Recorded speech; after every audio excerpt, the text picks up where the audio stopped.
5 scores! Rick Bud. We decided to get ourselves back in the game again with our podcast. Rick Bud and Gary Madden. Probably the craziest story that you're ever going to hear about hockey. We're going to be coming back to you on a regular basis. You are listening to Squid and the Ultimate Leafs Fan. Hello, Canada and hockey fans of the United States and Newfoundland, and an extra big hello to Canadian servicemen overseas.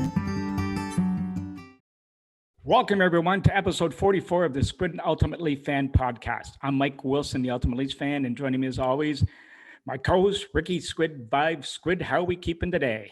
We're doing all right. Went for a nice little, I don't know, about an hour and 10-minute walk with my wife, Joyce, and then it started pouring as soon as we got home, so we timed it perfectly.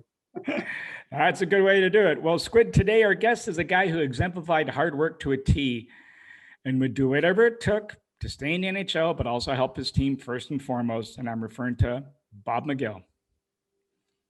Absolutely. I mean, you look back at the 80s and the guys that he had, and Bobby wasn't the biggest guy either. I mean, he was probably about 6'1", somewhere around 200 pounds or 190. But gosh, he was fighting guys a lot bigger than him, just like Wendell did a few years after Bob came into the league. And, it was unfortunate for him because we didn't have that many tough guys during the time that we spent together in Toronto. And he was kind of called upon to do that.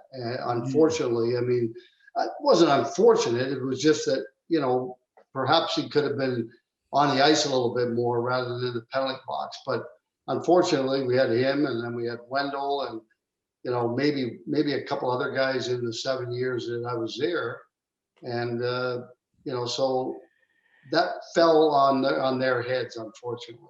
Yeah, that's the way it goes. I mean, but again, you just touched on it. I mean, he's one of those players you never hear a bad thing about, except being a great teammate, left it on the ice, wore the pride of the team he was playing for on his sleeve.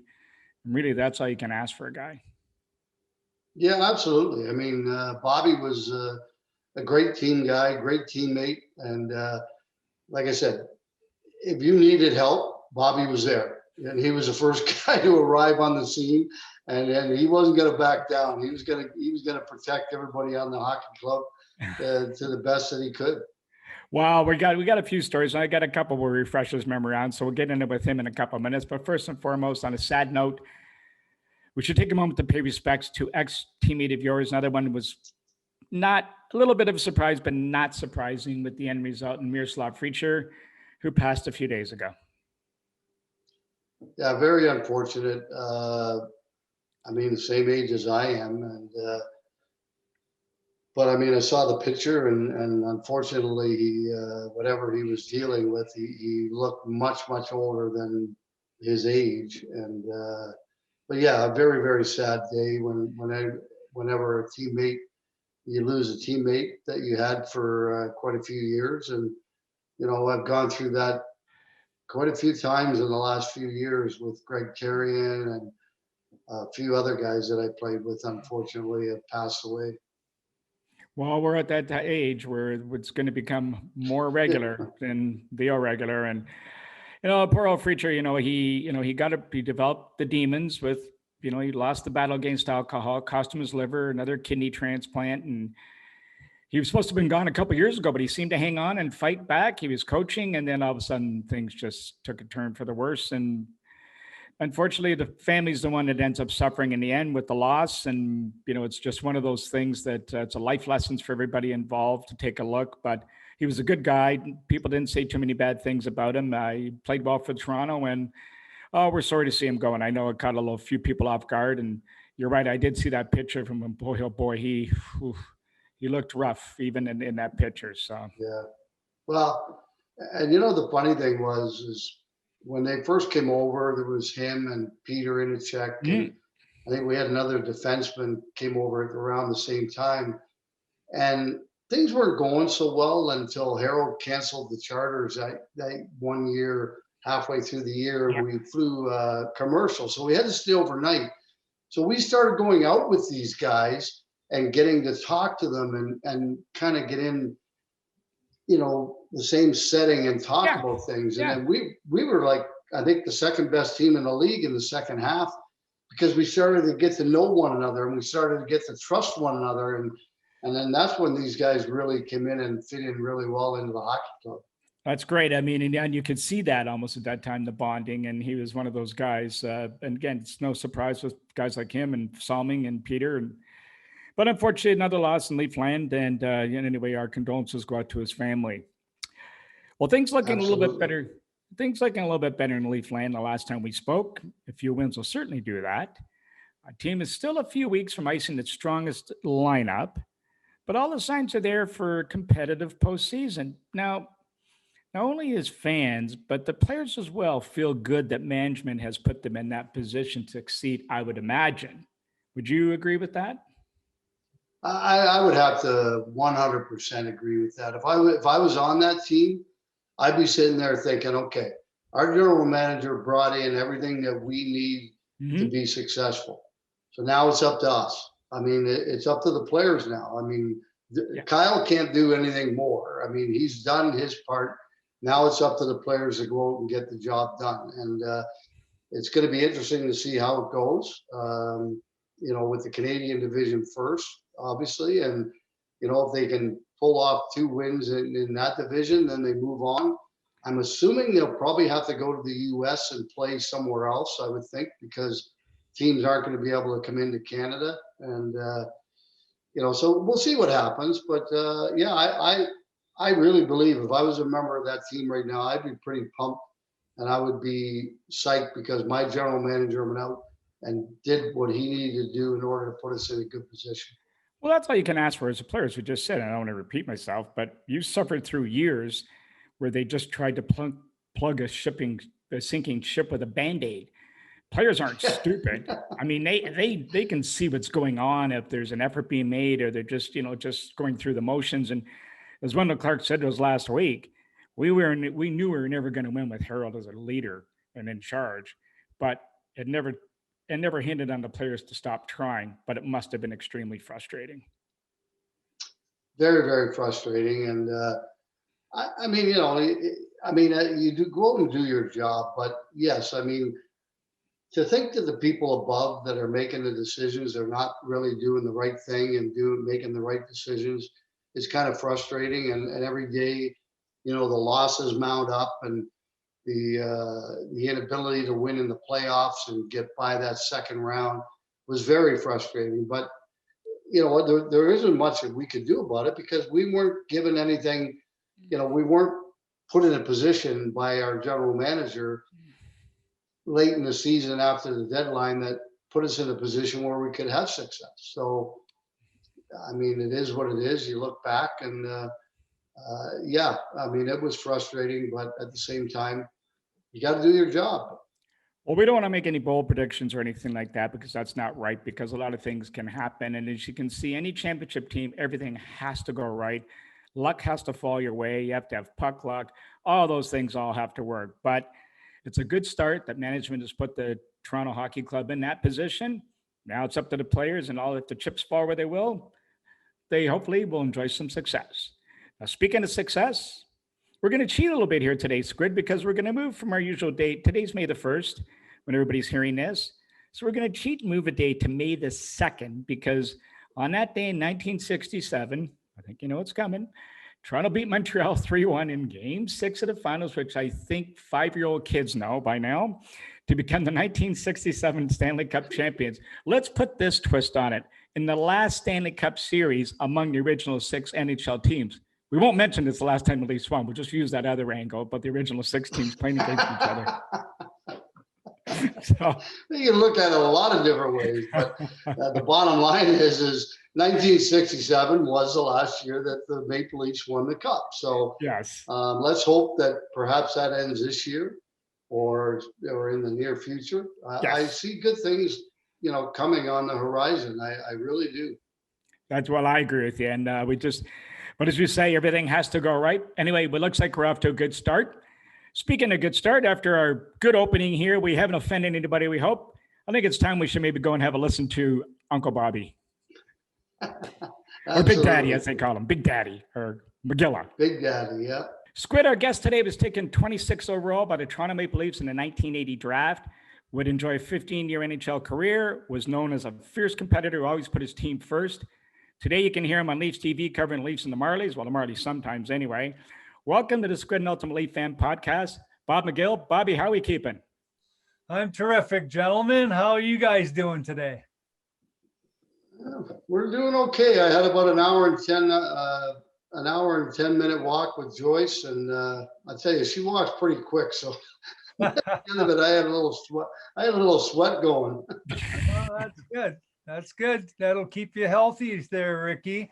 Well, Squid, Yeah. Yeah, Mary and I do a lot of walking too. We try to get out every day as well, for sure. Yeah. Been busy, but obviously with the 4 grandkids, try to get to see them as much as we can. But obviously not so much with what's going on with the big lockdown here in Ontario right now. well, I got Squid. Maybe Debbie and Joyce should hook up because I'm chasing her around now every walk we go on too for a couple miles. So it's not fair to us old guys. Now, Bobby, one of the things before we get started on this, one of the things Squid and I love are the nicknames. You had a couple of them. Like I'm not going to say them. I'll let you go through them. But who laid some of them on you? Like I've heard McGill, Big Daddy, and how did those come about? Well, I think of my first year, guys, they're like, I think it was Wolf Paymont called me McGill Gorilla or whatever. But obviously the one that has stayed with me the longest and still today is Big Daddy. And it was funny because I got that when I was playing in the American League with St. Catherine Saints. And I was playing with a guy called Mark Magnum, and he was reading a book about this guy, and his name was Big Daddy Lipskin. He played in the NFL, and they said he was the toughest guy in the NFL. And I got in a fight. I think it was like 3 games in a row. And I think the third one was like, say, with 2 minutes left in the second period. So we went off to the dressing room after the fight. And when he came in after the period, he comes in and he was just like, Big Daddy McGill. And he started laughing. And then for the next 4 or 5 days, every time he saw me, he'd go, Big Daddy McGill. And he'd start laughing. And it just kind of stuck from there. And it's been a handle I've had for many years now, so I'm not going to lose it, I'm sure. Well, a lot of your ex-teammates call you all the time because we've had Wendell and Russ and Lehman and all these guys on, and they always refer to Big Daddy. We always have to remind the listeners, Big Daddy, by the way, is Bob McGill. Yep. Boys still love you affectionately at that name. First off, let's just go back to the beginning. Just talk about your early career leading up to Abbotsford, playing in the BCHL, then eventually landing with the Victoria Cougars, and how that all came about. Well, out west, we didn't have the draft like they do in the Ontario Hockey League and stuff back in those days. But they had a protected list. And I have an older brother, 2 years older than me. And he was property of the New Westminster Bruins, the Big Bad Bruins. And they put me on their list as well when I was 15 years of age.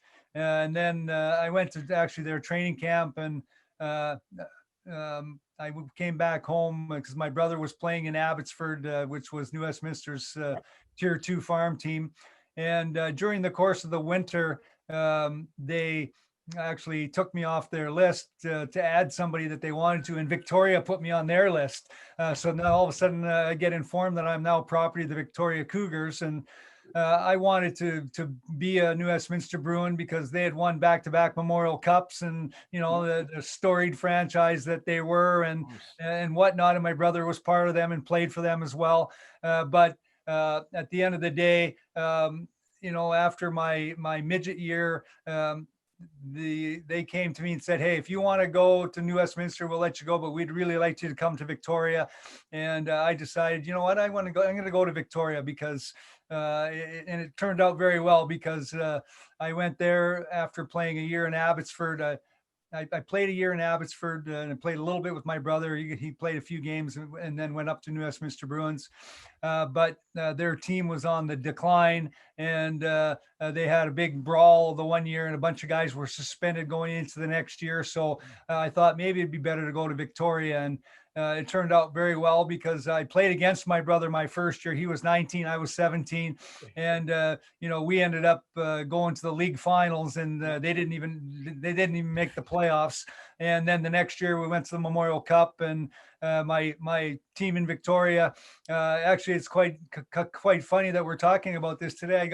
It was my birthday yesterday, and an old teammate of mine from Victoria sent me a birthday wish and said, "Yeah, it's hard to believe it's 40 years ago that we were together in Victoria."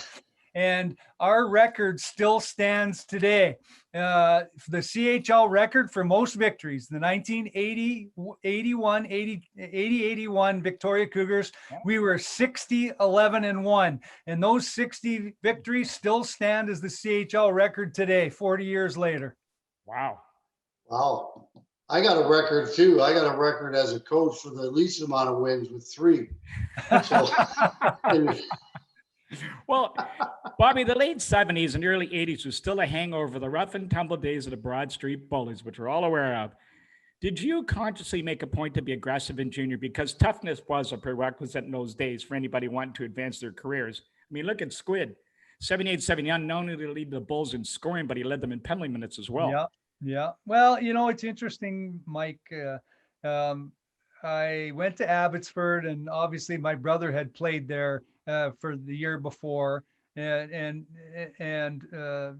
2 years, actually played 2 years in Abbotsford before I went there. Yeah. And it's, he had a bunch of penalty minutes and whatever. And I had only had one fight in hockey before I went to Abbotsford. So here I am at 16 years of age, and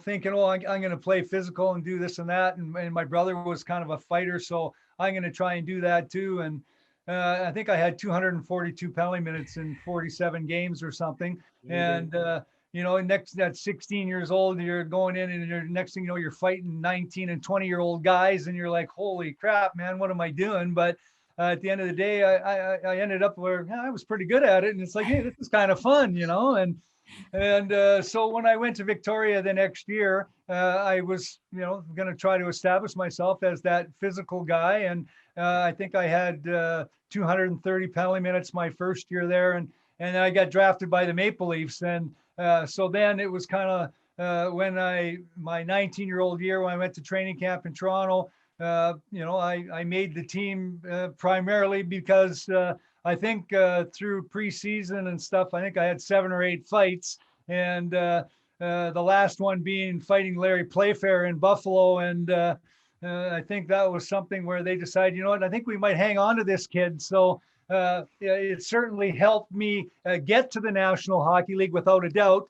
But to stay there, you had to learn to play the game as well. And, it took me, some stints where I got sent down to the American Hockey League halfway through year number 2 and spent the rest of the year there. And then the next year I spent pretty much most of the year in the American League again, and then got called up at the trade deadline, and then spent the next like 11 plus years in the National Hockey League. So I think that stint in the AHL was probably the best thing that ever happened to me because I got a chance to play in every situation and showed that and got my confidence in my abilities that not only could I hold my own as far as fights were concerned, I could play the game as well.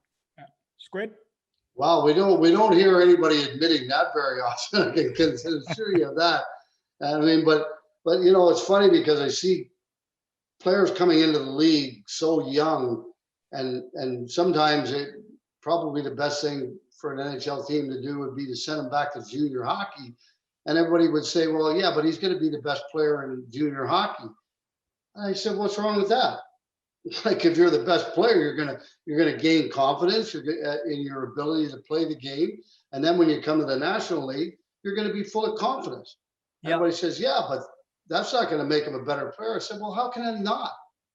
So I think that was very good. The fact that you mentioned that, because we don't hear too many guys saying that they benefited from going to the minors or back to junior and becoming a good player there, which catapulted them to the National Hockey League career. Well, and Ricky, it's interesting because when I went down to St. Catharines that second year, when I went back from the beginning of the year, Gary LaRiviere joined our team. And I think that Bims, who ended up being an assistant coach down the road years after, right? But he was down there. He was a veteran guy. He lived in St. Catharines, and they talked him into coming and playing there. And I'll tell you, he helped me so much in just talking to me daily and working on some different things and whatever. And I mean, he was certainly instrumental in helping me get my game to another level and get back to the National Hockey League.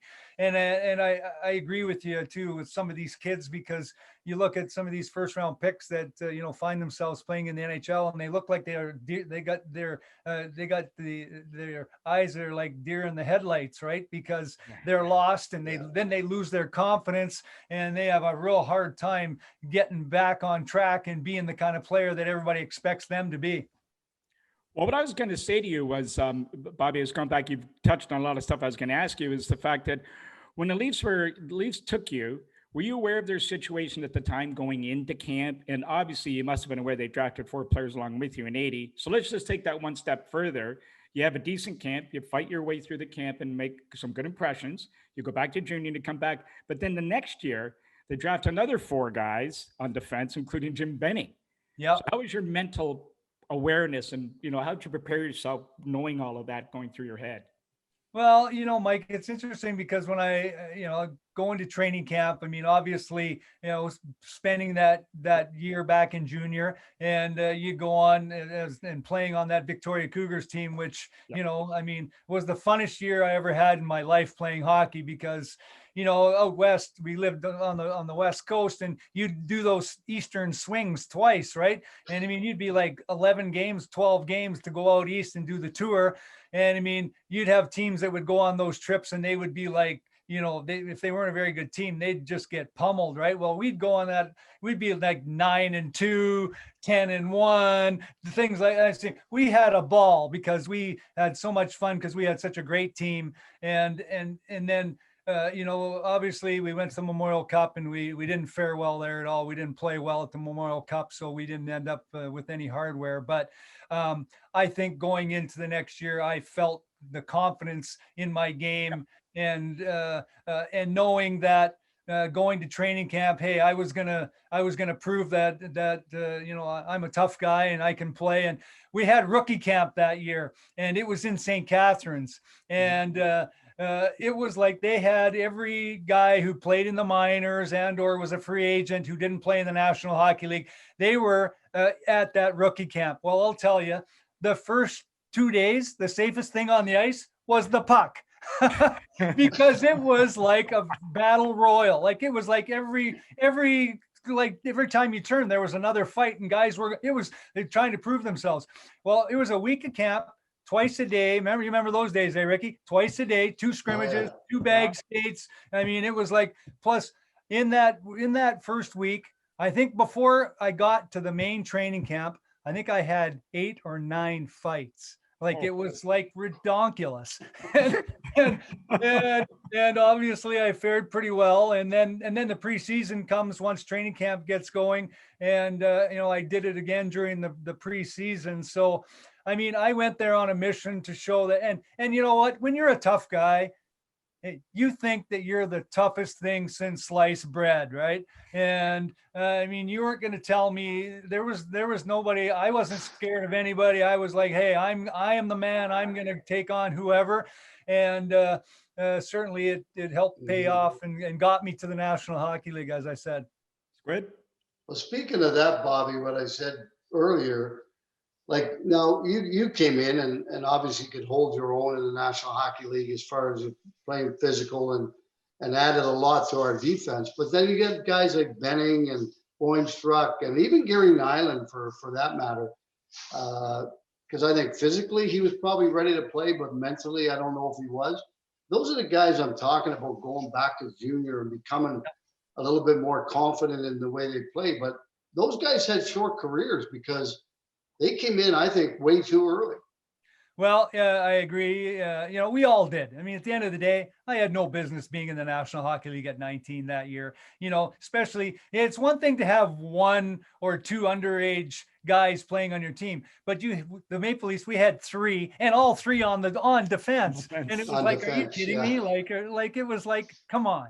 Anyway, I mean, Freddie Boimstruck, hey, he played 3 years pro and was done. And Yeah. Jimmy Benning, hey, let's remember when he got drafted, 139 points as a junior. And he never, I don't think, became the defenseman that everybody thought he was going to be. And but for the one thing I'll say maybe that helped me get through going down to the minors and then fighting my way back to the NHL and then having a career where I ended up playing over 700 games in the National Hockey League. I think first and foremost is I think that I had I was pretty solid mentally. I thought my mental toughness was maybe something that set me apart, and a lot of that with my upbringing, maybe with my dad, the way, we were, all brought up that we were all pretty mentally tough. And I think that was something that really helped me out because Freddie, he was one of those kids where, he went down to the minors and played the rest of that year. And then another year, his third year, and then he was done. And it was like he walked away from the game, which was really unfortunate. And again, Jimmy, I mean, obviously has made a heck of a career for himself being the general manager of the Vancouver Canucks now. And, he's got a Stanley Cup ring from the Boston Bruins when he was assistant GM there as well. And, it's something where I'm sure if he looked back on it, he might say, hey, you know what, it probably wouldn't have been a bad thing to play. But again, even look at this year, because this year is certainly a different year because of all the junior hockey leagues being shut down pretty much. All those kids that have been drafted by NHL teams, if they're 18 or 19, they've been playing in the American Hockey League this year. So they're playing with men against men. So they're not the big dog playing with the kids in junior. And I think maybe that's going to help. And it'll be interesting to see moving forward if they tweak the rules a little bit, maybe with some of these junior age players who are on the cusp of playing in the National Hockey League, or could they play in the American League because maybe they're too good for junior. I don't know. Well, that agreement is over between the National League and the CHL, and they gotta do another one.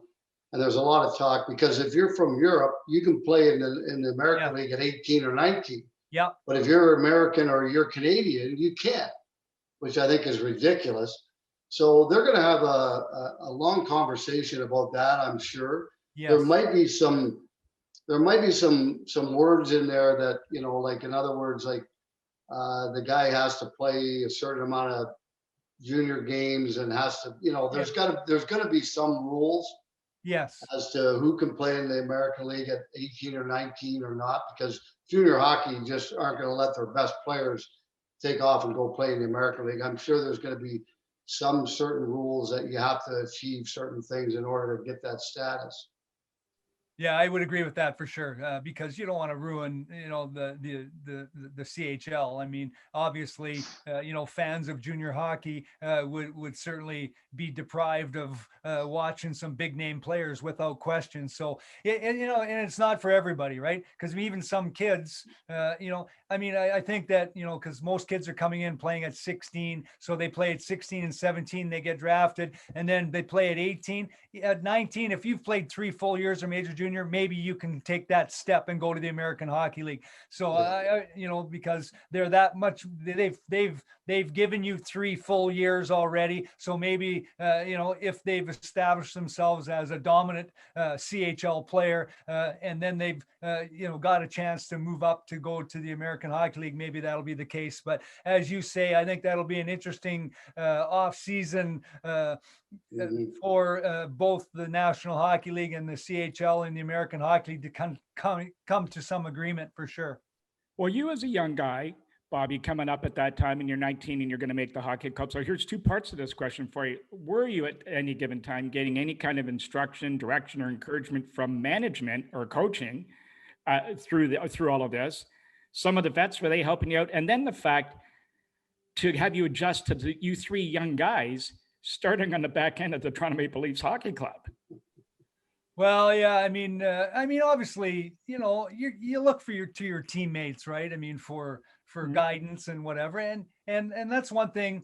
I mean, I know that as a young kid come in, hey, the veterans were all really good as far as, trying to take you under their wing and help you out and do different things, no question about it. And then I felt the same way as I moved along in my career as well, where it was helping the young guys. And I mean, I remember guys coming up to me saying, "Hey, what are you doing? That kid's trying to take your job," right? And it's like, hey, it's part of the duty of what we do of being players of, hey, when young kids come in, you should help them out, to help them acclimate to the game and teach them some stuff to try and help them along and whatever. I mean, I had that for sure. I mean, we had some older guys on the team when I started. I mean, Dan Maloney, Daryl Sittler was there when I started my first year. And I mean, Wilf Payma around, Boria, no question about it. I mean, Donnie Luce, Rennie Robert, like different guys. So, I mean, it was a good group that way.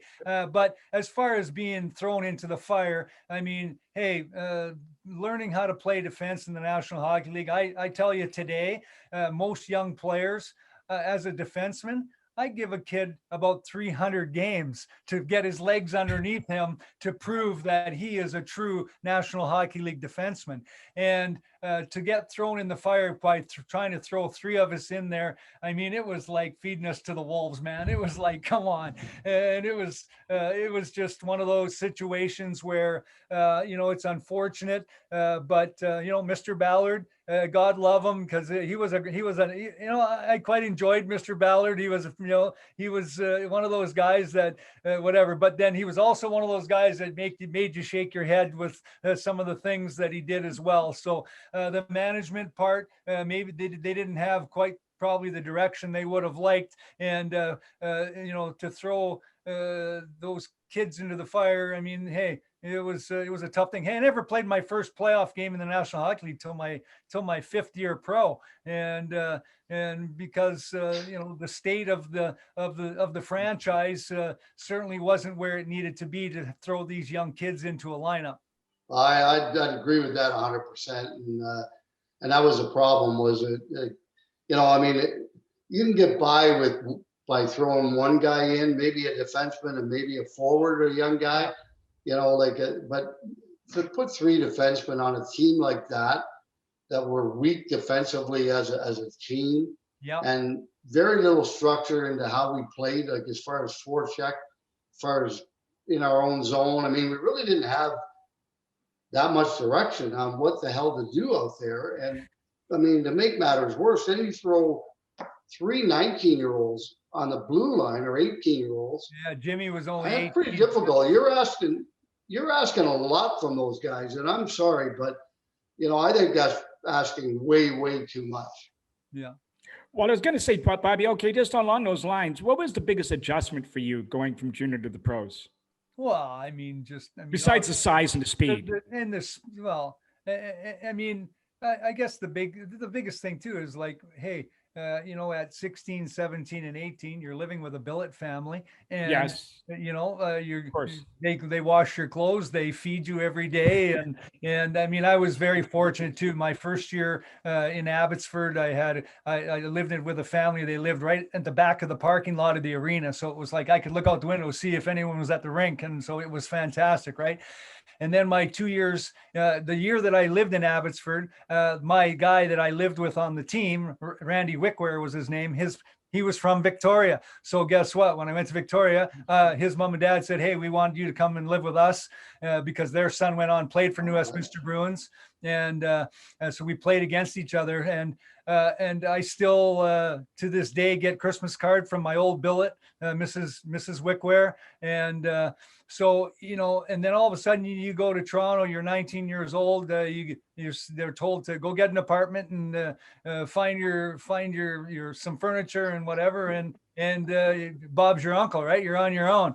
And needless to say, didn't eat very well, didn't do, I mean, it was just like, I mean, the biggest adjustment obviously is being 19 and, never paid a bill in my life, never done anything, whatever. Right. And all of a sudden, here you go, you're on your own, big boy. And it's a huge adjustment without question. And, there's a reason why I ended up in the American Hockey League halfway through my second year too, because it was I like to have some fun, right? And Of course. and obviously that didn't help along the way, and plus team wasn't doing so well, and my game went in the wrong direction. And if I found myself in the American Hockey League, and as I said earlier, though, it was a blessing in disguise because it was probably the best thing that happened to me. Squid, you can add to that.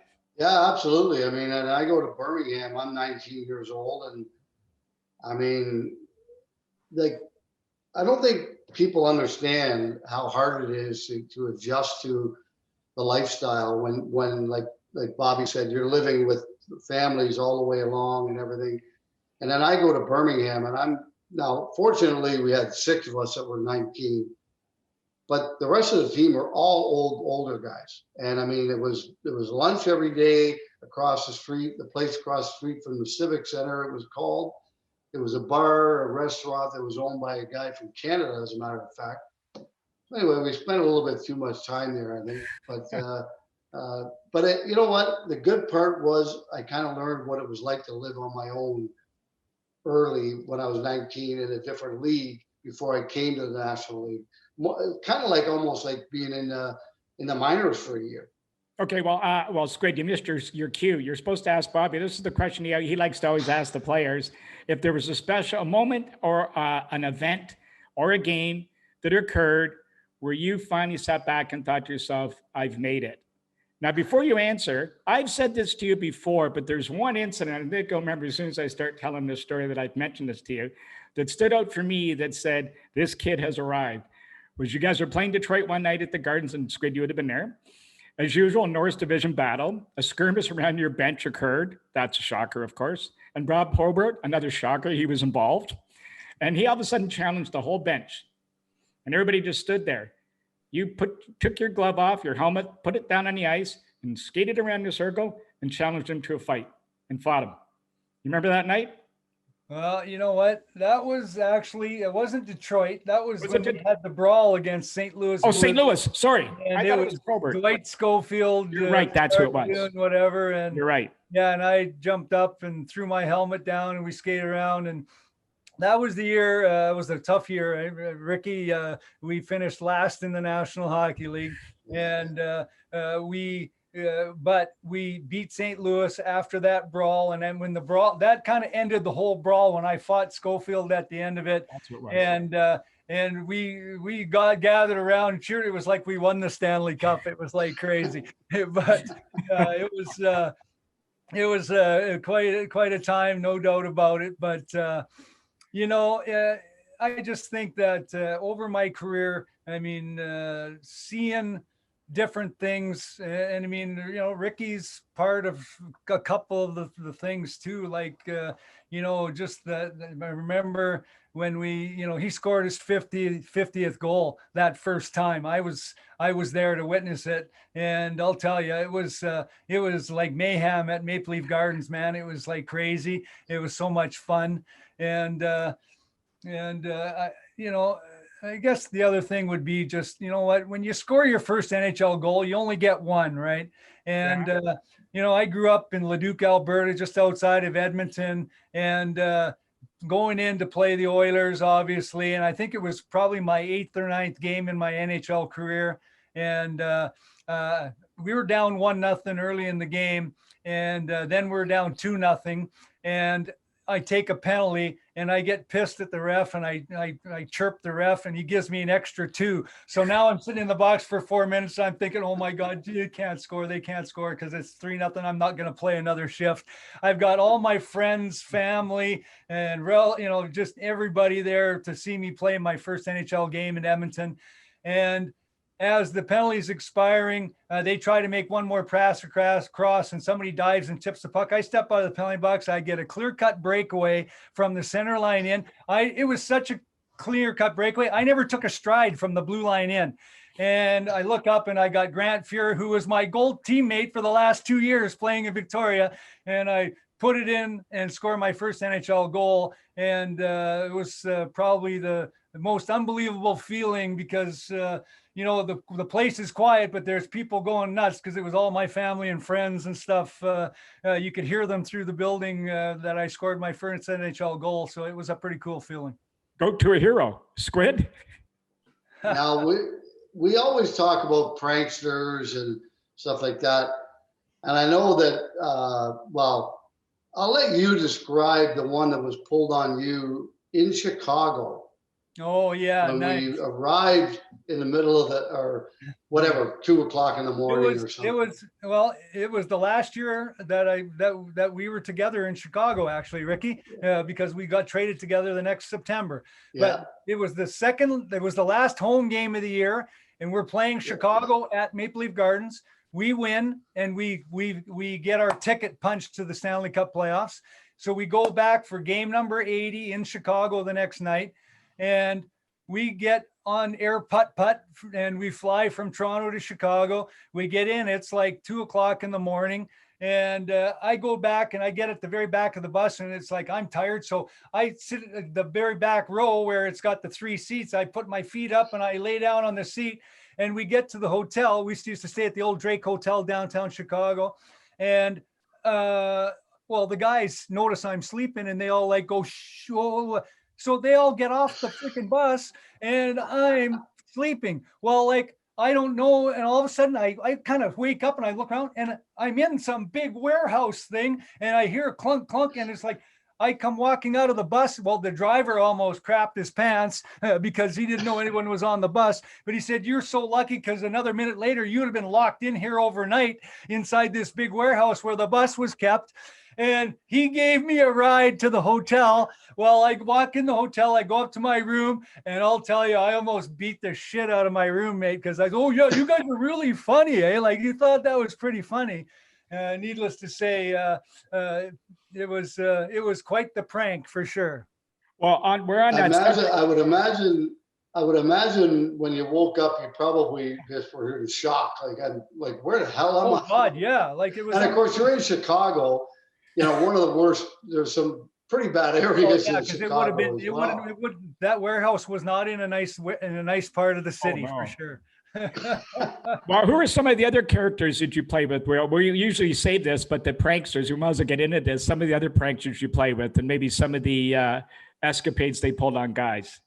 Well, it's funny. Barry Melrose was a funny guy, right? I'll never, the first year Squid, remember we went to Detroit and we played New Year's Eve, and we got back to Toronto before midnight.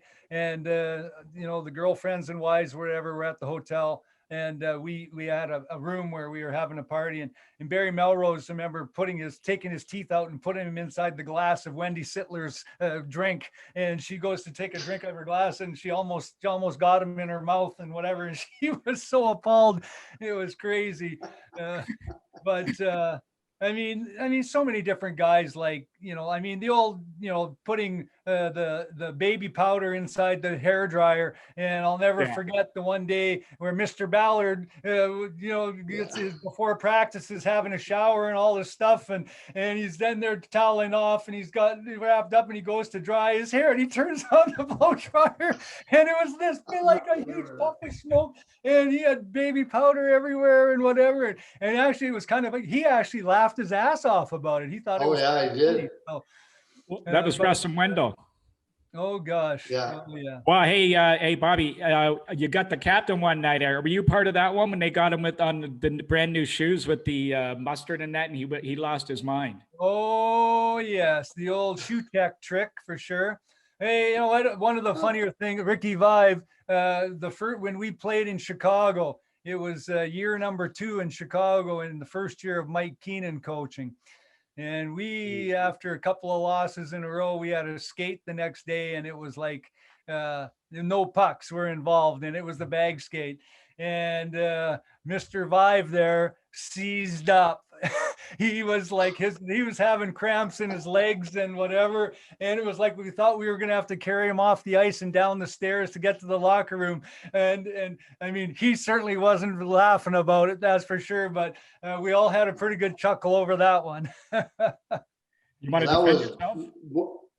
one. No. I mean, it did happen, but one of the reasons we had groups at both ends, and we had to go down and back. And Keenan was making a skate, and Denny Savard, Wouldn't stop. he was in my group. He wouldn't stop. He would turn at the other end. So we'd get back. He'd say, "Go again." So we went like about, I don't know, 12 times in a row. And then finally Doug Wilson grabbed him and threw him up against the end boards and said, "Stop when we get to this end so we don't have to go every time." Well, and didn't Savard go And I back? got to tell you, I was on the ice and my legs were hurting so bad. I don't know, it was probably the worst I've ever cramped up. And I cramped up a lot when I played because I sweated a lot. And I remember, several games lost like 14 pounds. You put a lot of it back on overnight, but boy, oh boy, those were the severest cramps I think I've ever had. Well, speaking of Chicago boys, let's get into that. 1987, you're both part of what has been called one of the worst trades in Maple Leaf history. You two, along with Stevie Thomas, go for Secord and Eddie Olchuk. Squid, I know you were caught off guard by the trade. Bobby, what about you? Well, I mean, I wasn't. I mean, I was excited about it just because, the year before when, John Brophy was the coach, I mean, I liked Brophy. He was a good, nice, great guy and whatever, but he thought I was the guy that just went when we were down 5-1, he was come over and tap me on the shoulder and say, "Get out there and do stuff," and whatever. And I wasn't a big fan of that. So, I was hoping to get an opportunity to go somewhere else. So when the trade happened, I was pretty pleased about it, and especially because Chicago. I mean, I loved playing in the old Chicago Stadium because of that small rink, and there was no place better to play than that place. So we loved it when we played for the Maple Leafs. We owned that building. We used to go in there and win all the time, and to be able to go and play 40 games a year there as the home team, I'll tell you, I spent 4 years in Chicago, and it was quite a time. I mean, a couple of conference finals in 89 and 90, and then we won a President's Trophy in 91. It was a fantastic place. I loved playing there, and you know what? I'm sure Ricky's got lots of good times from there too. Great. Yeah, it was pretty good. I mean, when the trade happened, it was disappointing because I wanted to stay in Toronto. I was happy. I was establishing a family and everything, and I think our oldest boy was already born. Yeah, he was. So I mean, it kind of disrupted everything, and it was kind of like a little bit of a kick in the pants. But you know what? I mean, then you look at it and you go, okay, I get to play in the Chicago Stadium, though. And then ironically, like we get traded there, and Bobby gets traded with us, and Secord goes the other direction. And the year prior to that, Bobby pretty much almost single-handedly, by taking him out of the series, we beat Chicago and swept them because like he was so rattled because Bobby was in his head the whole series, and Secord never played very well in that series, mainly because Bobby was in his grill the whole series, and then we ended up going to Chicago. Great building to play in. You can't ask for a better building to play in. And the first year went well, and then all of a sudden Mike Keenan came in and decided that, okay, I got to move these four guys. I got to. Yeah. Well, I was going to say, Bobby, after 4 years, you get selected by San Jose in the expansion draft. Now, you've gone from hockey up in Toronto to an original 6 team in Chicago, another good hockey city from that standpoint. Must have been a bit of an eye-opener coming from those two markets to San Jose. Yeah, you know what, Mike, it was, you went from the penthouse to the bottom of the rung, right? And Yeah. It was difficult, and I think the biggest thing was, the first year when I went there, they talked about right from day one of training camp that, we're not going to use expansion as a crutch. And so we got to outwork everybody and different things and whatever. And, you got to remember, I just finished playing 3 years with Mike Keenan. And I'll tell you, and you know what? Hey, Ricky, remember the first time we met Mike Keenan at training camp in the hotel, the first speech that he had with everybody there, he said, hard work, you have no idea what hard work is. And you know what? He was right, because, and anybody who ever played for Mike Keenan, the one thing you learned is that your training habits, everything just went like through and because it was all about the work. Well, when I went to San Jose, and again, we went to the conference finals in '89 with Keenan his first year. Then we went to the conference finals in '90. We lost to Edmonton. Then we won the President's Trophy. We ended up losing in the first round, but then the Hawks went to the finals the next year.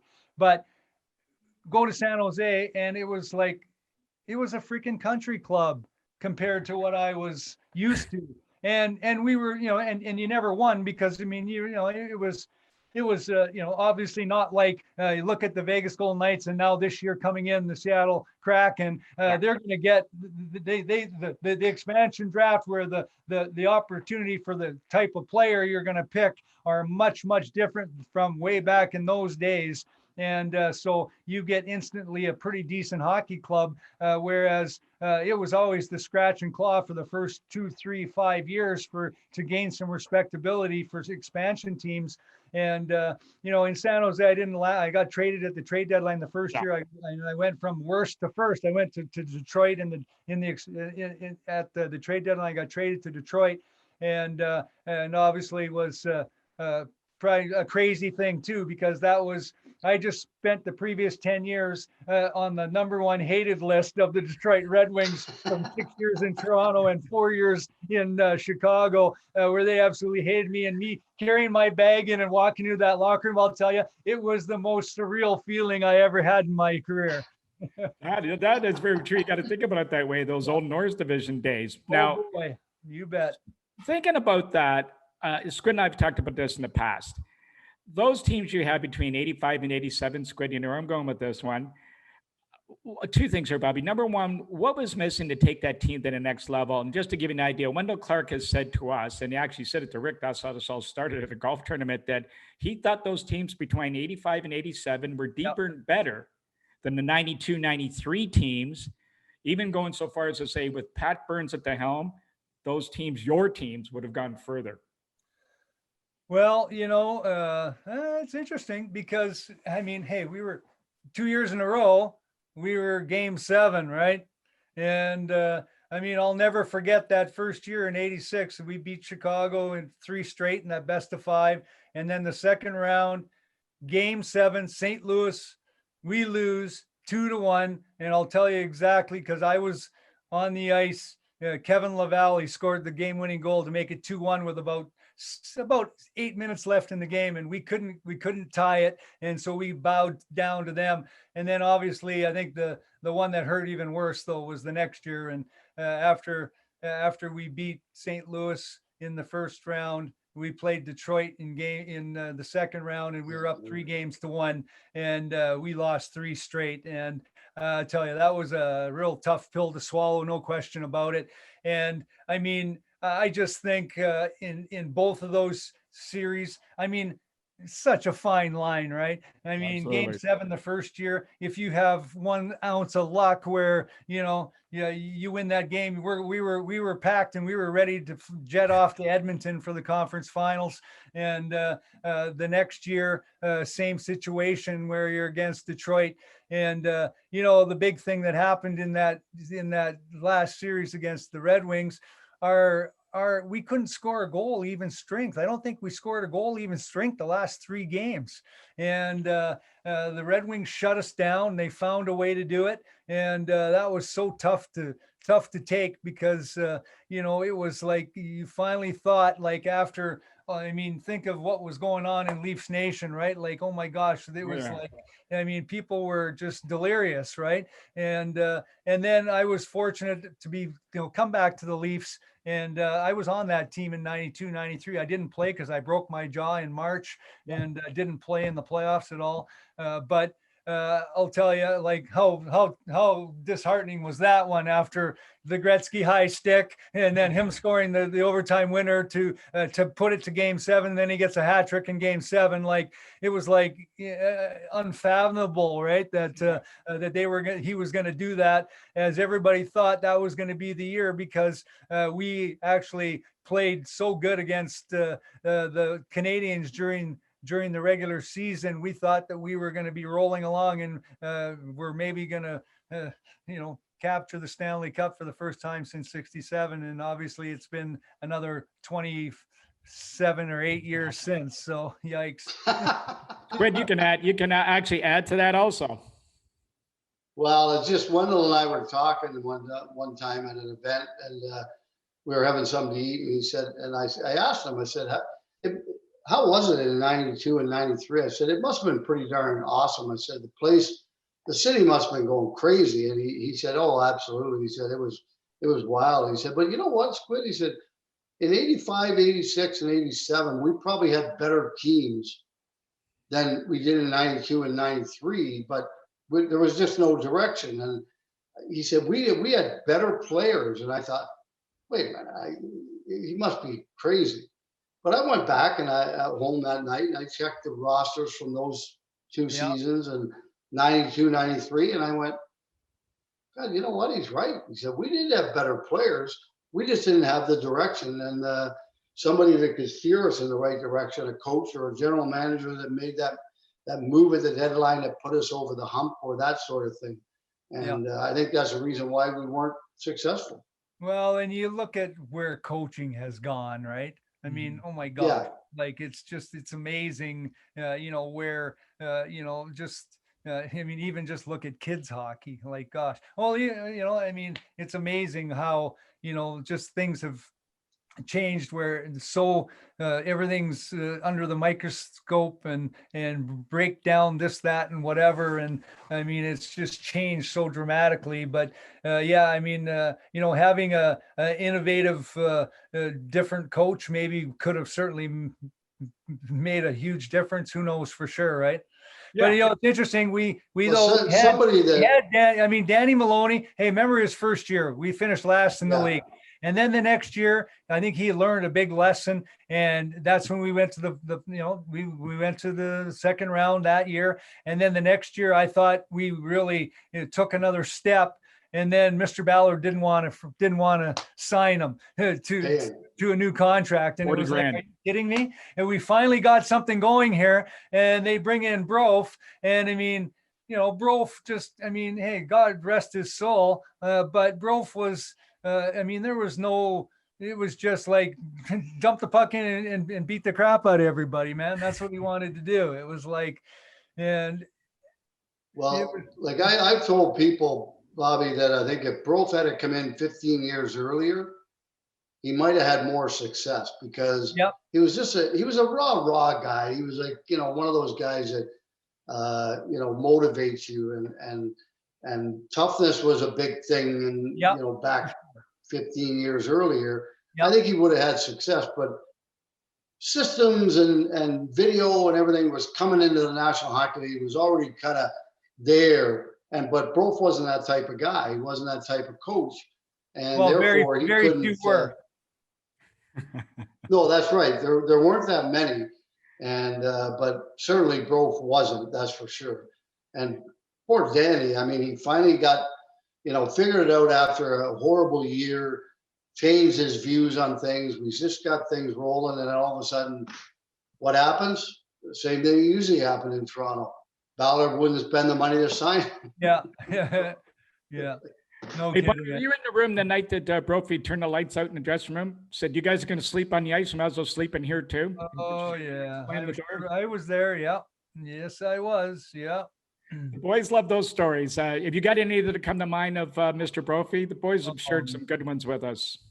Well, it just, oh my gosh. Like, I mean, he came up with some lines where, that night you're talking, that was in Bloomington, Minnesota, was it not?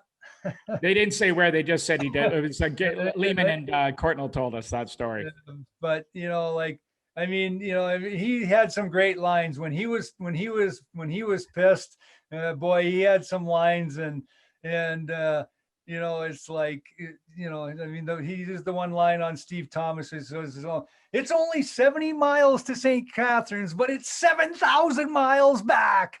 And, and just, he would, and I mean, because I coached against Brof when I coached in the ECHL years later, obviously. And I mean, anytime you had John Brophy away from the rink, I'll tell you, he was such a great guy.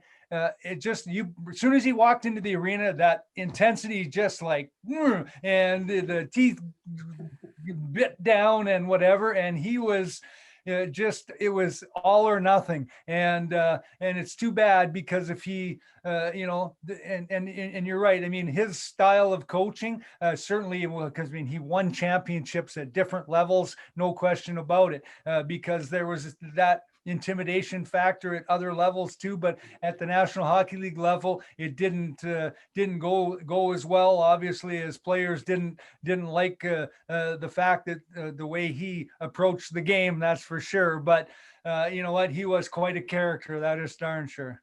He tried to fight Squid. He was. And Bobby, did he ever want to? Well, hold on, Bobby. Did he ever want to fight you when you coached against him?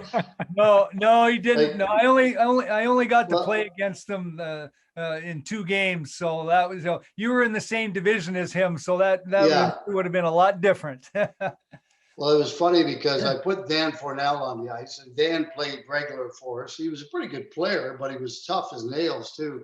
And I forget who his tough guy was. So he puts his tough guy out, and they end up fighting, and our guy beats the hell out of his guy, and he wants to fight me. And he said, you put your tough guy out to fight me? I go, no, he plays regular shifts. I said, you put your guy out after I did, because we're playing in his building. He's got last shave. Yeah. And he's halfway around the glass. He wants to fight me. And I'm going, what the hell are you doing, bro, you old bastard? I said, get back in your bed. I said, we're not going to fight. Well, it was crazy. It's interesting. In 2012, the Marlies went to the Calder Cup finals against the Norfolk Admirals, which was Tampa's farm team. And John Cooper was the head coach, and actually Stumpy was assistant coach at the time. And you walk into the rink in Norfolk, Virginia, and oh my gosh, there is a mural up hanging in the rafters of John Brophy, because he was an absolute legend there from when he coached the ECHL team in Norfolk, for sure.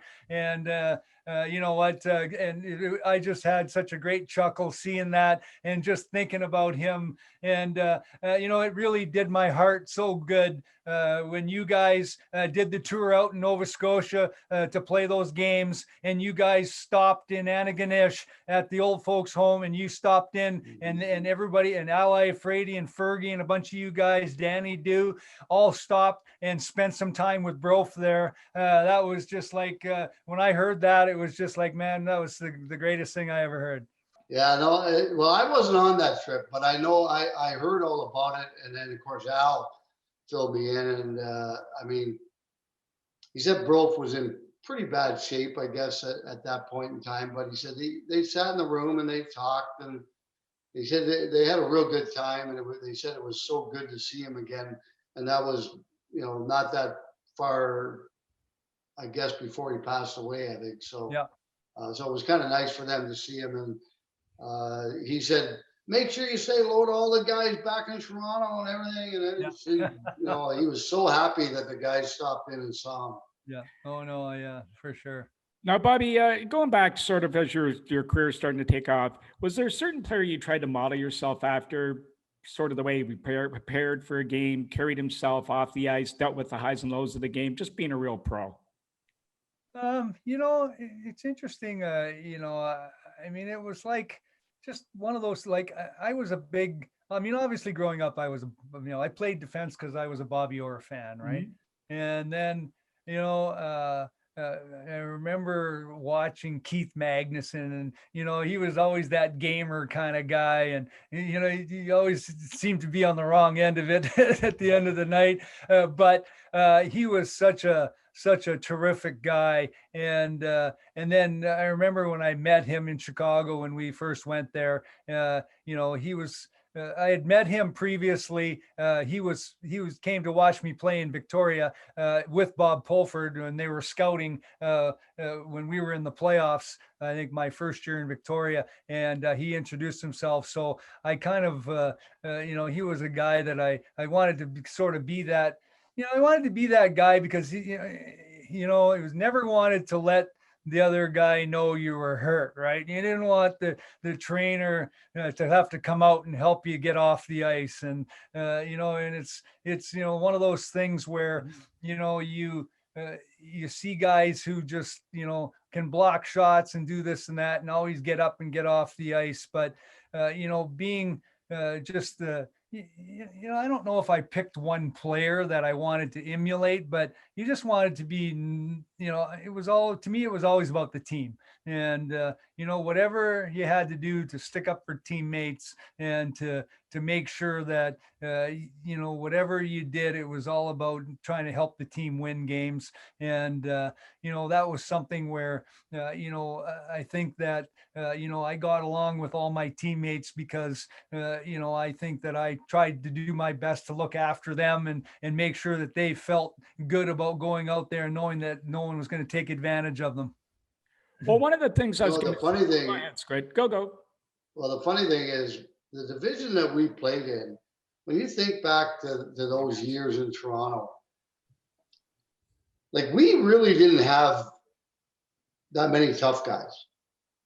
And all the other teams in our division probably had 3 or 4, like really tough guys.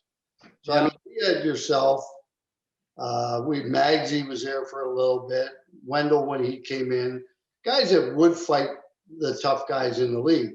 Other than that, I mean, we didn't really, I think that was probably one of the reasons why we didn't do so well in that division is because we didn't have the toughness that the other teams had. Well, yeah, I mean, there was a reason why they called it the Chuck Norris division, right? And I'll tell you, there was plenty of battles for sure. And it's funny because they used to have the site that somebody was telling me about the one time, dropyourgloves.com, and they go through and they tell you about all the fights you had in junior and American League and the NHL and whatever. And I mean, and they had, and I was like, oh, I kind of looked there the one day, and I had 189 fights in the National Hockey League. And, it's like to think of a guy like Ty Domi, I think, has got the record, 333 fights. And I mean, it's crazy. It's crazy to think that Ty, fought that many times at his size. Mind you, I played at 190 pounds, right? So it's like not like I was some big imposing guy, right? But you're right. I mean, every team had some tough guys, and I think it was intimidating for different players at different times. As the way the ebbs and flows of the NHL, where the toughness factor came in, that intimidation factor, became pretty evident in certain eras of the game for sure. Well, I was going to say to you, Ricky just touched on it with the toughness of that Norris division. So you've answered that. So the next part of my question to you was going to be, those are real fights. Like you guys are fighting because the guys really wanted to fight. So maybe take us through the latter years in your career where guys are maybe challenging you to make themselves look good in front of the coach because they're going after Bob McGill because he's a name guy. He's a name guy who can fight, make me look better. You must have chuckled at some of that as you were going along. Oh yeah, it's interesting because hey, I'm 6'1", and I played, like, my first year I was a bit of a bit of a butterball, I guess you could say. I was probably 205, and then going to my second year in the summertime, I got my training camp envelope for training and stuff, and in red felt pen it said, Bob report to training camp at 190 pounds. And I hadn't been 190 pounds since I was probably 13 years old. So I was like, oh man, I don't know how I'm going to do this. But I came into camp, and from that day, from start of my second year, the rest of my career, I played between 188 and 192. And when you're going up against some of these guys, like, like fighting Probert, like I fought him 6 times, and, he's 6'3", 220 or whatever he was, and whatever. And then later on in my career, all the new guys coming into the league, you had these new tough guys come in. They were 6'2", 3, 4, and they were 220, 30, 240. It was like, I was like, hey man, like, I ain't like, it's like, if I gotta fight him, I'll fight him, but I ain't gonna be going out looking for to fight those guys. Let me tell you, it was like I wasn't the guy that was gonna be going, "Hey, I'm gonna make my mark on you," because it was crazy how big and strong some of these guys were, and and it's amazing to see just how the game has changed on even the small guys today. Play at. I mean, look at John Tavares. He plays at 215. And I mean, you'd never know it, right? Because because of the muscle and what they do with the way the training has evolved over the years. All the players they're bigger, stronger, faster. It's unbelievable. Yeah, exactly. Squid. Yeah, no, absolutely. I mean, I look at my youngest boy who's still playing in the ECHL. He played about 290 games in the American League. And the training that he does in the offseason, I mean, he's 6'6", 245 pounds, and he's probably about 8% body fat. And I look at him and I go, wow, if I was that size and could go back for 1 year in that Norris division and kick the shit out of all those guys and beat the hell out of me, would be fantastic. Yeah, it would be one of the. Or even just to have that size and play in the National League, like if I could do what I did as a player, imagine how amazing that would be to have that size and play at the same way I played, but only bigger. Yeah, no doubt. Hey, you'd be doing one of these ones. Oh yeah. If I was 6'6", 240, I'd be putting the belt on for sure. Well, I was going to say to you, Bob, what are some of the funnier lines you heard over the years from guys when before somebody trying to challenge you, some of the best chirps you've maybe heard from a guy to get you to drop him? Oh, well, I mean, that was one thing, Mike, even, when I hear today, like, in the game, how over the years, I mean, because this is like 28 years since I've retired from playing, right? I mean, the game has changed so much. But back in the day, I remember coach would say, oh, I don't want you to fight tonight, whatever, blah, blah, blah. If I had a player come up to me and said, hey, let's go, whatever, I was like, I wouldn't be like, oh no, my coach told me I can't fight tonight. I'm sorry. I whatever, maybe the next time. It's like, you know what? I'm not turning it down because I'm, that's who I am. Right. I mean, it's interesting. And it's crazy because when I was in Chicago back in 91, the year that we lost after winning the President's Trophy, that was the year Minnesota beat us in the first round, and Minnesota went all the way to the finals. John Casey was in goal for them. Bob Gainey was coaching. I mean, they had a good team, but that was the year where that's when the fighting stopped in the playoffs.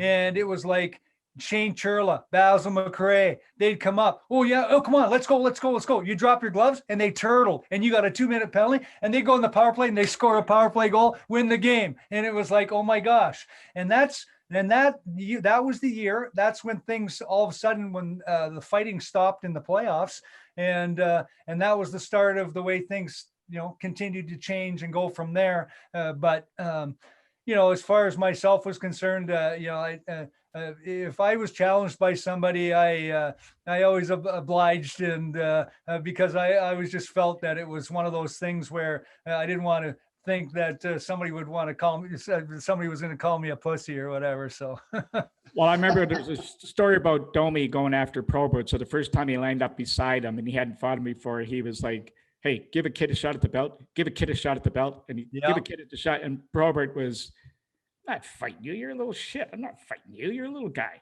He goes, come on. Just give me a shot. I got to look good. Give me a shot. Give me a shot. Yeah, all right. So he fights him, so they fight, and they kind of hits him and lets him have a few shots. And Probert kind of eases off on him a little bit. Domi does the, this going to the. Oh no, I know. I've seen those fights like more than once. Let me tell you.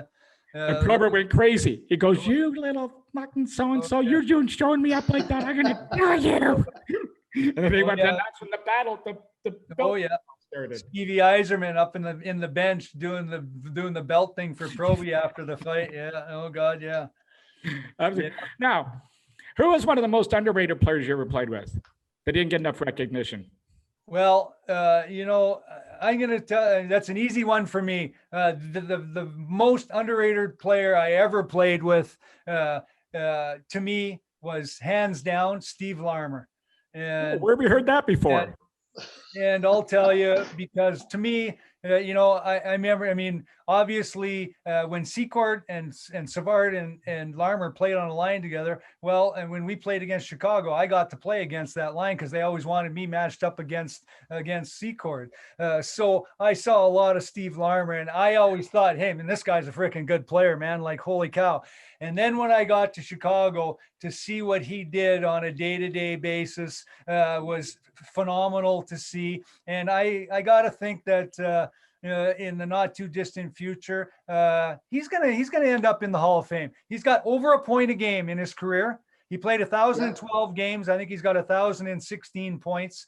And if he would, I think he's got 465 goals or whatever it is. But at the end of the day, hey, Ricky, he is the only winger that I ever played with in my whole career that when you came back to the bench and you gave him, I'd step out from behind the net and I'd give him a direct pass. He'd come back to the bench and he would chirp at me, "What the hell are you doing? I told you, put it around the boards."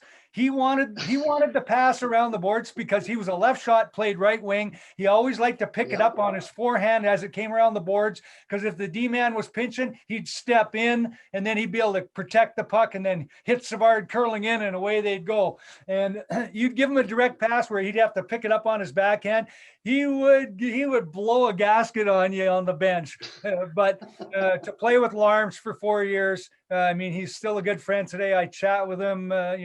We chat not weekly or monthly, but 3 or 4 times a year we chat. And to me, he was the most underrated player I ever played with, because I'll tell you, he was so good. And he won a Canada Cup and then he won a cup with the Rangers. I really think that he was a special player, no question, and a more special guy. Squid. Yeah, I got to play with him and Dennis when we got traded to Chicago, and because Larm switched to the left side. And I got to tell you, he's a guy that whenever I'm asked that question, hands down, he is my pick for the most underrated player in the NHL. And I said just recently on one of our shows, I said, I can't believe that he's not in the Hall of Fame already. Yeah, and I'm sure it's going to happen, but yeah. Well, Bobby, we want to thank you. I hope so. Go ahead, Squid. I hope so, because he certainly deserves it. Yeah. Bobby, I want to thank you for being with us for so long, but just a couple more minutes before we let you go on your way. Everybody's going to get ready for the game tonight. Your new job in the world of media, behind the camera for a change. How did that all come about? Oh, gosh, man. If you can believe this is year number 16 working for Leafs Nation Network. And you know what? It's hard to believe that if you would have told me 16 years ago that I'd be doing this long, I would have laughed for sure. But you know what? I just they had a Life After Hockey program through the NHL Alumni Association, and they had a broadcasting course where you could go down to Quinnipiac College University down in Connecticut, mm-hmm. and it was a week-long thing, and I went down to it, and they obviously talked about getting involved, doing different things, and Leafs TV at the time, they were going to be starting doing Toronto Marlies broadcasts. So I got a hold of John Shannon and gave him a call and asked him if I could have an opportunity. And that was way back in the day. That was the year of the lockout, that the season was lost. The American League played that year. And Ricky Vive was the color guy, and I was on the sidelines. And then obviously it went from there to getting involved doing the color, and I've been doing that for many years now. And here we are in year 16 as the Marlies are getting set to wind down their last 8 or 9 games of the regular season this year. And the Maple Leafs, did pre and post game shows for so many years, and a lot of that is since Sportsnet took over that contract with the National Hockey League. The competition, they didn't want to have different things interfering with their different programming. So we've had stuff that sort of fallen to the wayside and don't do as much, but certainly we keep our finger on the pulse of Leaf Nation, and we do a Good Morning Leafs Nation the day of a game for every game, and we do a countdown to puck drop show as well. And it's still a lot of fun, no question about it. And boy, oh boy, with 8 games to play in the regular season here for the Toronto Maple Leafs, sitting atop the North Division, or the North Division. Yeah, no kidding. We were talking about it so much, a little slip up. Mistake to make. But with them being the top dog, I think the thing that has impressed me the most about the Toronto Maple Leafs this year has been the fact that, how many times during the course of the year where the team they're going into enemy territory on the road, whether it was in Edmonton, whether it was in Montreal, whether it was in Winnipeg, on a couple of different occasions where Winnipeg or Edmonton or Montreal was right on their tail, and them licking their chops going, oh, we've got them in our building. We're gonna have a chance to leapfrog them and be the first place in the North Division. And they've impressed me because every time they've had those games, they've gone in, not only won a couple, they've won every single one. They went 3-0 twice in Edmonton. They went 2-0 both times in Winnipeg, and here they got now Montreal 4 times in the next 6 games. And they could seriously cramp the style of Montreal, making the playoffs or clinching a playoff spot if they were to win 3 or 4 of those games. But on one hand, you want to see them do it to knock out the Canadians. Wouldn't that be special? But on the other hand, you want to see a Toronto-Montreal matchup in the playoffs, because that hasn't happened since 1978, I think. Yes. 79. Squid? Yeah, no, absolutely. I mean, I think Bobby, the biggest thing for me this year is that if you look at, what Kyle Dubas did in the offseason and then at the trade deadline, I think he gave and every player, when you're playing in the National League, you always want your general manager to say, okay, I got you the necessary pieces to get us to the Stanley Cup final. Now it's up to you. And I think he's done that. Yes. And I think the players really appreciate that. So, when you're watching them, I think they're aware of what their general manager did. Yes, they are. And you know what? You look at the group, the cohesiveness, I mean, it's a team that is together. They're together, which I think is such a huge, important factor. And when you make deals at the deadline, you got to think of the chemistry of the hockey club and all those things. And I think Kyle Dubas was masterful at getting the guys in that he did. And I think, as you said, the players appreciate that they're doing stuff to help put the club over the top. And boy, oh boy, wouldn't that be special if it was comes to fruition that here in such a weird season with the this whole pandemic, the Toronto Maple Leafs hoist the Stanley Cup. Boy, oh boy, won't that be special? Well, it sure will. And I mean, like any team, a lot of things have to go right to win a championship. Yep. You guys are all aware. It doesn't matter what sport you're playing, but you can't get a start without having the right names and players in place. they've done that, it looks like, to the right degree. Now it's up to the players, and hopefully the chips fall the right way, and the hockey gods are very friendly for the Maple Leafs moving forward. Now, bet. speaking of which, last question for you, Bobby. Yep. Behind the camera, the toughest part of the job that the listeners may not be aware of, and number two, any funny moments that you had behind the camera working while you were on the air or maybe even off the air? Oh, God. Before you answer, Bobby, hold on. Yep. Before you answer, I do Yep. recall you doing the color when Rochester was in town and my son was playing for Rochester, and he had a fight with, what's his name? The guy who played in Nashville. Rich Clune. Little guy, but Rich Clune. yeah, Richie Clune. That's it. Yeah. I recall I asked him after the game because he said Clune wanted to fight him because we were up like 2 or 3-0. And my son said, well, I'm not going to fight you. He said, we're like, why would I, maybe turn the momentum of the game around in your favor by fighting you? And then Clune ran our goalie, so he had to fight him. And I remember you calling it on the TV, and it was kind of neat because it was my son, and I watched the replay and everything, so that was pretty cool. Well, I think the biggest thing is like getting twisted up with names, right? And oh my gosh.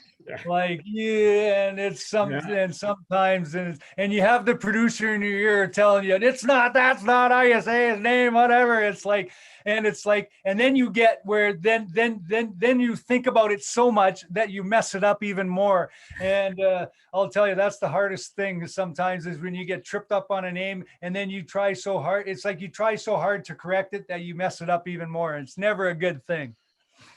It's fun just the same. Well, Bobby, we can't. Well, I had a short stint, Bobby. I remember it was back when I was doing Leafs TV, the pre and post game, and John came up to me, Shannon, and he asked me if I could do the color. The Marlies were playing in Rochester. And I said, well, I've never done color before, John, but I'll give it a shot. And, so he sat down and told me what I needed to do and everything. And so anyway, first period's over. And we're sitting there, and John comes running into the booth where we were, and he just started going crazy on me. I'm going, John, hey, whoa, like, relax. I mean, this is the first time I've ever done it. I told you I'd give it a shot. I said, if you give me a little bit of time, I might get better at it, but don't come down on me like that, because this is the first time I've ever done it. Anyway, that was the last time I ever done it too. Must be doing something right, Bob. 16 years you lasted. He outdid you, Squid. So there you go. All right, Bobby, we want to thank you so much for joining us today. Your stories have been enlightening. Great career you had. Maple Leaf fans, I know, sure loved your effort, and I know your teammates all speak glowingly of you when they come on the air, and I know Squid has nothing but great things to say about you, so we want to thank you for joining us, and best of luck moving forward. Hopefully the Leafs and Marlies give you a bit of a run. Yeah, thank you. And Squid, always great to see you, my friend. And hey, I got the 4-1 lead on you, bro, with the grandkids. So yeah, I know you do. Yeah. And Mike, thanks for having me on. And, hey, Bobby, anytime. Thanks for joining us. Thanks a lot, Bobby boy. Thanks, Bobby. Guys. See ya. Okay, see you, man. Well, Squid, another good one. The hockey god's looking after us again. Another great guy. But what hockey player isn't a good guy? They're all good. But Bobby, they don't make him any better than him. Yeah, no, I mean, he's a great guy and a great teammate. Like I said, he was a great teammate when I played with him. And you know what? I think I have to agree with you. When you look at hockey players, they're all pretty darn good guys. Like, they are. Somebody asked me a question one time. They said, you played with a lot of guys throughout your career. How many guys did you hate? And I said, well, first of all, hate's a pretty strong word. Yeah. And I said, I'll tell you what, I could count on one hand how many guys I either didn't get along with or maybe just liked a little bit. But I said, that's it. Other than that, I said, all the guys were fantastic that I played with. So that says a lot about what hockey players are made of, I think. Well, I can tell you that Debbie and I, of all the events that we've run at our place and all the fundraising efforts, and guys like yourself, Stevie Ludzik, Bobby helped with the charity event one night. rarely, I can't ever think of a moment where we're ever turned down by anybody from the hockey world to come and help. And that goes for all guys connected to the game, and they could do anything. We had Jim McKinney come to an event one time. He's supposed to be one of the celebrity guests. He paid for the ticket. He wouldn't take no for an answer, and he forced it on Debbie to take the money. So this is what you're doing. Wayne Gretzky showed up to an event one time, and not only, probably, well, I can say now because it's past, but not only he's the main attraction where everybody's coming. Don't tell Berkey. Berkey will be upset by that. But he's the main attraction. He buys 4 tickets and donated $10,000 to our charity. Oh, wow. And then you would have loved this one. Auctioned off a golf game with him and Dustin Johnson with a guy that got $20,000. Oh, really? Yes. Wouldn't that be a fun round? Yeah, how about that? Well, he said he had to get it by John. He had to get it by him first, but but guys were going to pay more. They would have paid $50,000. One guy would have paid, but Gretzky honored to the one guy he did the deal with. So anyway, nothing but great things to say about the whole hockey world. And Bob's just one of those guys. And I know on my journey to follow the Maple Leafs that one year, well, I ran into you at the first game of the year and the last game of the year, which was very significant. And I know Bobby, I saw him all the time, and he'd always come up, wish me well, and ask me questions, and was always inquisitive to what was going on. So just great having him on today. Well, we look forward to, again, the time flies by when we get these guys on. We could talk forever. Everybody, once again, thanks for tuning in, listening to us. You can look for Ricky on Ricky Vive, his website. All our podcasts, and all 44 will be on there as of May the 1st, which is the day you're listening to this. Catch 22 still available. I think you can get a copy of that somewhere. The Ultimate Road Trip is still available. That I know. The Ultimate Road Trip is still available. You can get it at any of your outlets. You can contact me or Deb. We can get you a copy. Look for us at our new website, ultimateleafsfan.com. And we're looking forward to talking to everybody next week. Everybody enjoy themselves, and hopefully Leafs have a good week for us to talk about. And we'll see you guys in 7 days.